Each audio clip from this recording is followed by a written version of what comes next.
श्रीमद् भगवत गीता 5वें अध्याय का महात्मा।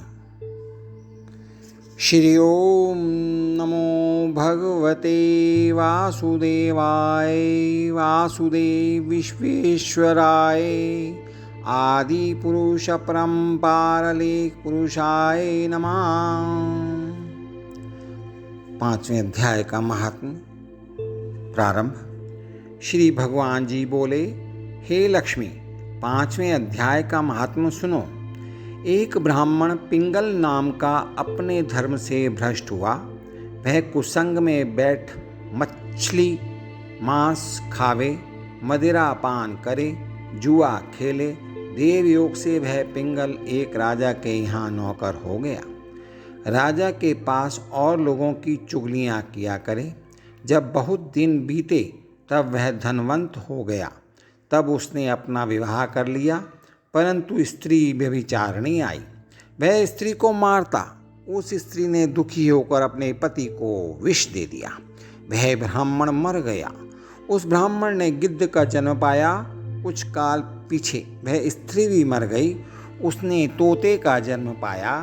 तब वह एक तोते की स्त्री हुई। एक दिन उस तोती ने तोते से पूछा, हे तोते, तूने तोते का जन्म क्यों पाया? तोता बोला, हे तोती, मैं अपने पिछले जन्म की कथा सुनाता हूँ। मैं पिछले जन्म में ब्राह्मण था, अपने गुरु की बात नहीं मानता था। मुझको गुरु जी ने श्राप दिया, कहा, जा तू तोते का जन्म पावे। इस कारण तोते का जन्म पाया। अब तू कह, किस कारण से तोती हुई? उसने कहा, मैं पिछले जन्म में ब्राह्मणी थी। एक दिन मैंने पति को विष दे दिया और वह मर गया। तोते ने कहा, तो बुरी है जिसने अपने पति को विष दिया। एक दिन वह तोती वन में बैठी थी, वहाँ गिद्ध आया। तोती को उस गिद्ध ने पहचाना और वह गिद्ध तोती को मारने चला। आगे आगे तोती, पीछे पीछे गिद्ध।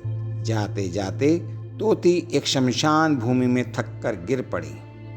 वहाँ एक साधु का दाह हुआ संस्कार हुआ था। साधु की खोपड़ी वर्षा के जल के साथ भरी हुई पड़ी थी। वह उसमें गिरी। इतने में गिद्ध आया और तोती को मारने लगा।